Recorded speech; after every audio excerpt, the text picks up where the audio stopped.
اللہ تعالیٰ نے قرآن مجید میں فرمایا ہے کہ انا اعطیناک الکوثر، اے محبوب علیہ السلام ہم نے آپ کو خیر کثیر عطا فرما دی۔ فصل لربک وانحر، پس آپ اپنے رب کے لیے نماز پڑھیں اور قربانی کریں۔ ان شانئک ھو الابتر، بے شک آپ کا دشمن ہی بے نام و نشان ہے۔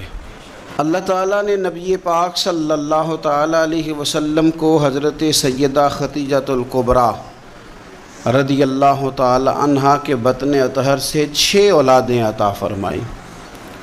پیارے حبیب صلی اللہ تعالیٰ علیہ وسلم کی 4 بیٹیاں تھیں حضرت خدیجہ سے، اور 2 بیٹے تھے۔ اللہ تبارک و تعالیٰ کی حکمت کاملہ کی حضور کے دونوں بیٹے وصال فرما گئے۔ آپ کے جب دوسرے صاحبزادے کا وصال ہوا تو قریش مکہ کفار انہوں نے نبی پاک صلی اللہ تعالیٰ علیہ وسلم کے ساتھ معاذ اللہ اپنے بغض اور عداوت کا بڑا کھل کے اظہار کیا۔ کل تک یہ لوگ صادق اور امین کہہ رہے تھے، اور آج جب ان کو دعوت دین دی ہے تو ان کی دعوتیں باہر آنے لگی ہیں۔ ان کی چونکہ عداوت تھی، بغض تھا، تو حضور کے دوسرے صاحبزادے جب وصال فرما گئے تو کہنے لگے کہ معاذ اللہ اب تو یہ ابتر ہو گئے، بیٹا ہی کوئی نہیں۔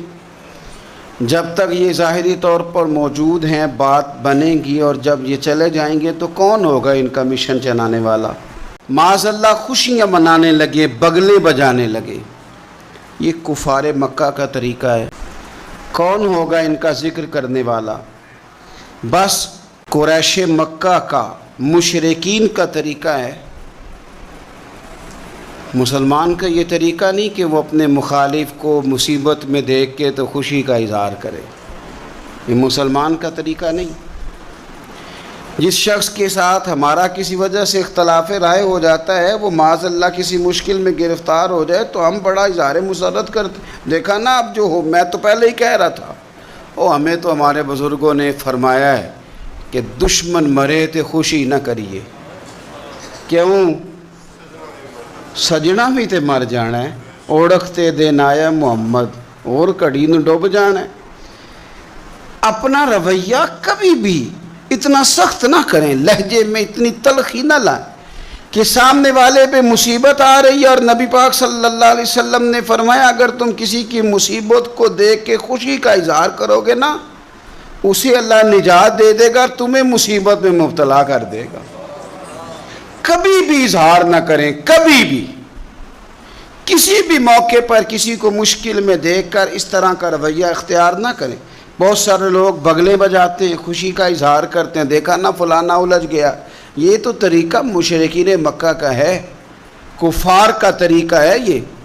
حضور صلی اللہ علیہ وسلم کے صاحبزادے کا وصال ہو گیا تو کہنے لگے دیکھا نا، ہم نہ کہتے تھے اب کون ذکر کرے گا، اب کون نام لے گا؟ جب انہوں نے یہ لفظ کہے تو میرے اللہ نے قرآن مجید نازل فرمایا، اتنی حسین انداز میں، اتنی سونی صورت، فرمایا انا اعطیناک الکوثر، محبوب ہم نے آپ کو خیر کثیر عطا فرما دی ہے۔ یہ کوثر سے کیا مراد ہے؟ ایک تو کوثر سے مراد ہے وہ جام کوثر، وہ جنت کی نہر جس کی تیاری کستوری سے کی گئی، سونے جواہرات سے جس کو سجایا سنوارا گیا، جس کے پاس پیالے اس طرح پڑے ہوں گے، اتنے پیالے ہوں گے جس طرح آسمان پہ تارے چمکتے ہیں، اور پیاسی امت جائے گی تو حضور جام بھر بھر کے انہیں پلائیں گے۔ ایک تو کوثر سے مراد وہ حوض کوثر، جام کوثر، اور ایک کوثر سے مراد دین اسلام۔ مفسرین فرماتے ہیں کوثر سے مراد قرآن پاک، کوثر سے مراد اس امت کو دیے گئے وہ احکام کہ جو کرنے میں آسان ہے اور اجر ان کا زیادہ ہے۔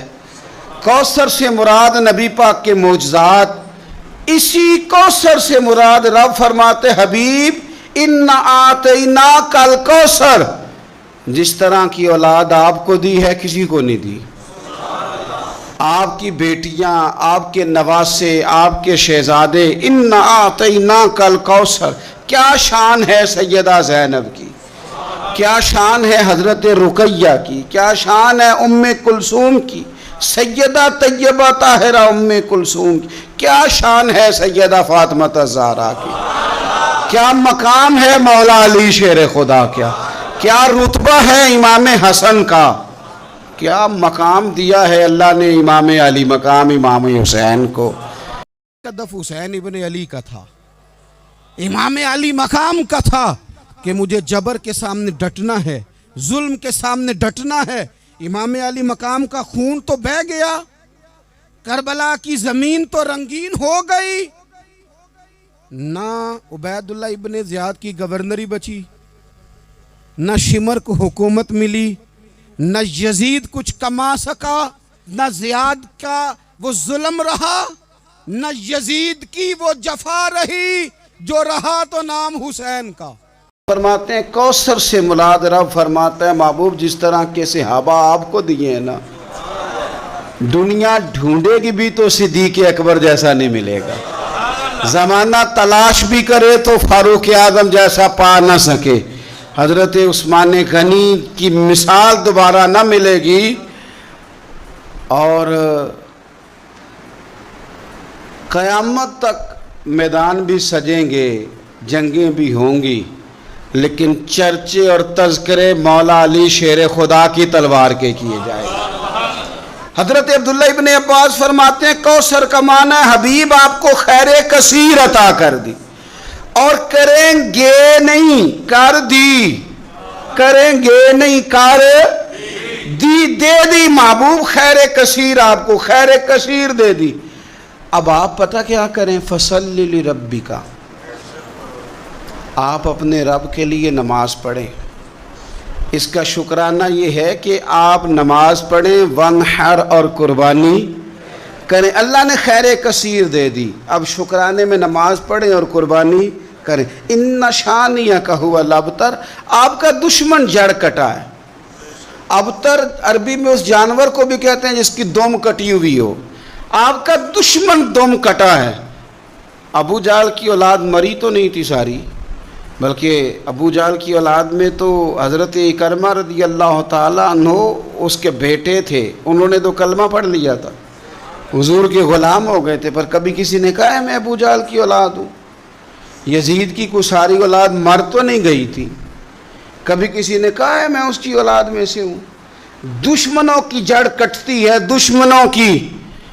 انہوں نے تو کہا تھا کہ ان کی اولاد کوئی نہیں، ان کا ذکر کیسے ہوگا؟ دنیا کے کسی کونے میں بھی چلے جاؤ، ہر جگہ تمہیں سید ملیں گے، سادات ملیں گے، اور جہاں تک ذکر کی بات ہے وَرَفَعْنَا لَكَ ذِكْرَكَ، اللہ فرماتے ہیں حبیب ہم نے آپ کی خاطر آپ کے ذکر کو بلندیاں عطا فرما دی، ہر گھر گلی، ہر نگر، ہر کونے رسول پاک کا تذکرہ ہو رہا ہے۔ کرنا کیا ہے، فصلی لربک وانحر، آپ نماز پڑھیں اور قربانی کریں۔ قرآن پاک کی آیت بتاتی ہے کہ فصلی لربک وانحر، پہلے نماز ہے پھر قربانی ہے، یعنی عید والے دن پہلے نماز پڑھیں گے پھر قربانی کریں گے۔ عید سے پہلے قربانی کیوں نہیں کہ اللہ نے پہلے ذکر ہی نماز کا کیا ہے، قربانی کا ذکر ہی بعد میں، پہلے نماز پھر قربانی۔ قربانی شکرانے میں کریں۔ میرے عزیز، اللہ کے حبیب صلی اللہ علیہ وسلم نے نا اسی لیے بڑے ذوق کے ساتھ قربانی کا درس دیا تھا۔ وجہ اس کی پتہ کیا ہے؟ اسلام کہتے ہیں کہ امیر بندے اکیلے خوشی نہ مناؤ، بلکہ غریبوں کو شامل کرو خوشیوں میں۔ چھوٹی عید کا موقع آیا تو فطرانہ رکھ دیا ساتھ، کرو نا خوشی تو کھلاؤ غریبوں کو بھی، دو ان کو بھی۔ ہمارے ہاں تو فطرانہ نہیں، زکوٰۃ بھی اکثر لوگ رمضان میں ہی دیتے ہیں، اس کو بھی ساتھ شامل کر لیا گیا۔ آپ کے ہاں گھر میں بیٹا پیدا ہوا تو کہا عقیقہ کر لو، رشتہ داروں کو کھلاؤ، دوستوں کو کھلاؤ، غریبوں کو کھلاؤ۔ اگر آپ نے نکاح کیا تو کہا ولیمہ ضرور کرنا، خوشیوں میں دوسروں کو شریک کرو۔ حضور صلی اللہ تعالیٰ علیہ وسلم نے فرمایا ولیمہ ضرور کرنا، چاہے بکری کا بچہ ہی ذبح کر لو۔